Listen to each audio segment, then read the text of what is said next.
প্ৰতিটো কাহিনীতে কিবা এটা দিয়াৰ চেষ্টা কৰোঁ। গতিকে আহকচোন আজিৰ কাহিনীটো আৰম্ভ কৰোঁ। ৰাতিৰে পৰা শিখাৰ গাটো অলপ ভাল নলগা হৈছিল। অলপ সময়ৰ মূৰে মূৰে তাইৰ মাথাটোও ঘূৰাই আছিল। বিচনাৰ পৰা উঠাত দেৰি হোৱা দেখি তাইৰ নন্দেক অৰ্থাৎ মানুহজনৰ ভনীয়েকে আহি মাত লগালে, বৌ সোনকালে উঠি আহা, নহ'লে মায়ে খং কৰিব। শিখাৰ বিয়া হোৱা 1 বছৰ হৈছিল আৰু কাইলৈ তাইৰ পঞ্চামৃত দিয়াৰ নিয়ম আছে। যোৱা 5 মাহে তাইৰ কিবা নহয় কিবা এটা সমস্যা হৈয়ে আছিল।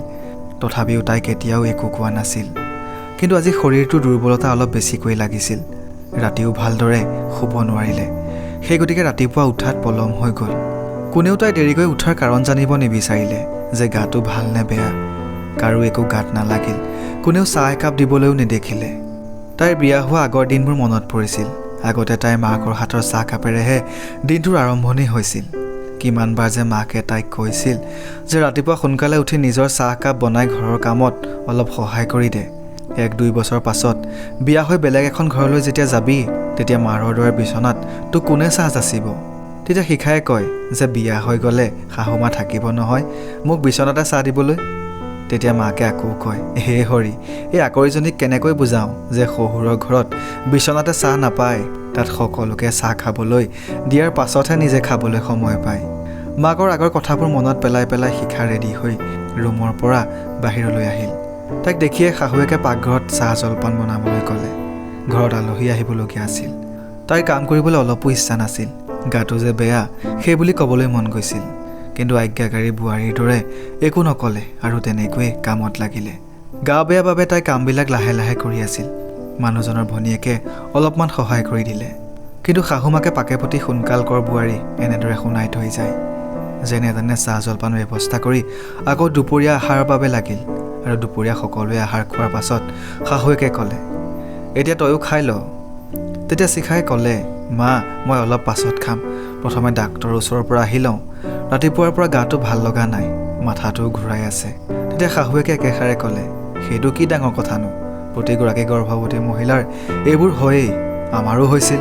তথাপিও গোটেই দিন ঘৰৰ কাম কৰি আছিলোঁ, সাহসেই নহয় উহ বুলি ক'বলৈও। আমাৰ দিনত সকলো কাম নিজ হাতেৰেই কৰোঁ। এতিয়াতো ঘৰত সকলো সুবিধা আছেই। এতিয়া তোৰ অলপমান মাথা ঘূৰাবলৈ পালতেই ৰাতিপুৱা উঠিবলৈকে দেৰি কৰি দিলি। অলপমানো সহন শক্তি বোলা বস্তু নাই। কিবা এটা হ'লে চিধা ডাক্তৰক দেখাবলৈ দৌৰিবি। আগতেতো ঘৰতে কেঁচুৱা জন্ম হৈছিল। শিখাৰ শাহুৱেকে মুখখন কুচাই বহুত কথা কৈ দিলে। ইমানবিলাক কথা শুনাৰ পাছত তাইৰ ভোক পিয়া সকলো নাইকিয়া হৈ পৰিল আৰু শাহুৱেকক ক'লে, মা আজিলৈকে মই একোৱেই কোৱা নাছিলোঁ, কিন্তু আজি বহুত দুৰ্বল দুৰ্বল লাগিছে গাটো, সেইবাবেহে। তাৰোপৰি সকলো কাম শেষ কৰিহে ক'লোঁ।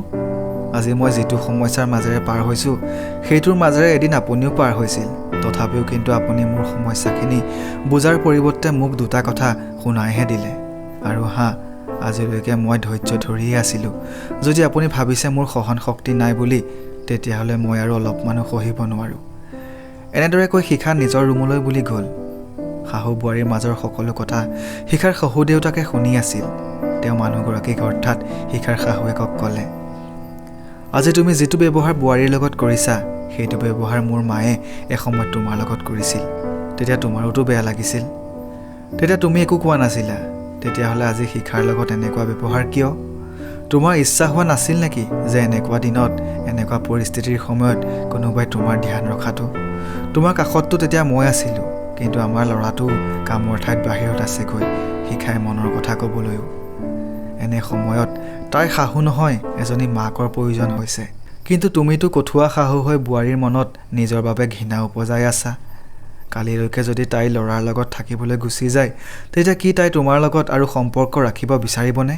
আজি তুমি বোৱাৰীৰ সমস্যাখিনি বুজি তাইৰ লগত এজনী মাকৰ দৰে ব্যৱহাৰ কৰিলেহে ল'ৰা আৰু বোৱাৰীয়ে তোমাক হৃদয়ৰ পৰা সন্মান দিব আৰু সদায় তোমাৰ লগত থাকিব। সিদ্ধান্ত কেৱল তোমাৰ হাতত। ইতিহাসৰ পুনৰাবৃত্তি কৰিব বিচৰা নে সুন্দৰ ভৱিষ্যত বিচৰা? নিজৰ মানুহজনে কোৱা কথাকেইটা শিখাৰ শাহুৱেকে বুজি পালে আৰু লগালগ 1 গিলাচ বাদাম পিছা গাখীৰ লৈ বোৱাৰীকৰ ৰুম পালেগৈ আৰু শিখাৰ হাতত গাখীৰ গিলাচ দি ক'লে, শিখা মোক বেয়া নাপাবি আই। মই এজনী মা হৈও এজনী মাকৰ কষ্টখিনি বুজি নাপালোঁ। এতিয়া সোনকালে এই গিলাচ খা আৰু ৰেডি হৈ বাহিৰলৈ আহ। খানা খাই আমি আগতে ডাক্তৰৰ ওচৰৰ পৰা আহোঁগৈ। বাকী সকলো কাম পাছতো হৈ থাকিব। আৰু আগলৈকে যেতিয়াই তোৰ কিবা সমস্যা হয় লগালগ মোক কবি আৰু যিমানটো হয় সিমানেই কাম কৰিবি। এইকণ সময় তোৰ আৰামৰ সময়। শাহুৱেকৰ ইমান মৰম আদৰ পাই শিখাৰ সকলো সমস্যা পলকতে নাইকিয়া হৈ গ'ল। বন্ধু বান্ধৱীসকল, আজিও বহুতৰে ঘৰত এইবোৰ ঘটি আছে। শাহুৱেকে বোৱাৰীক এই সকলোবোৰ কৰিবলৈ আশা ৰাখে, যিবোৰ এসময়ত তেওঁক তেওঁৰ শাহুৱেকে কৰিছিল। সকলো বোৱাৰীয়েই শাহুমাৰ পৰা মাৰ দৰে মৰম আদৰ আশা কৰে। সময়ৰ লগত সকলোৱে সলনি হ'বৰ হ'ল। যদি এগৰাকী মহিলাই আনগৰাকী মহিলাৰ কষ্ট সমস্যাখিনি বুজিবলৈ আৰম্ভ কৰে, তেন্তে ঘৰে ঘৰে চলি থকা মহিলাৰ মাজৰ কাজিয়াখিনি হাঁহি ধেমালিৰ মাজেৰে পাৰ হৈ যাব। আশা কৰিছোঁ ভিডিঅ'টোৱে কিছুসংখ্যক উপকাৰ কৰিব বহুতৰে। ধন্যবাদ। আমাৰ এই কাহিনীটো শুনি আপোনালোকৰ কেনেকুৱা লাগিলে আমাক কমেণ্ট কৰি জনাবলৈ নাপাহৰিব। এনে কাহিনী আৰু পাই থাকিবৰ বাবে আমাৰ ইউটিউব চেনেলটো ছাবস্ক্ৰাইব কৰি বেল আইকনটো টিপি দিব আৰু আমাৰ ফেচবুক পেজখন ফ'ল' কৰিবলৈ নাপাহৰিব। কাৰণ ভিডিঅ'সমূহ কেৱল মাত্ৰ আপোনালোকৰ বাবেতো প্ৰস্তুত কৰোঁ। আৰু আপোনালোকৰো যদি এনেধৰণৰ কাহিনী আছে তেন্তে আমালৈ প্ৰেৰণ কৰিব। আৰু আগৰ কাহিনীসমূহ যদি নাই শুনা তেন্তে সোনকালে শুনি ল'ব।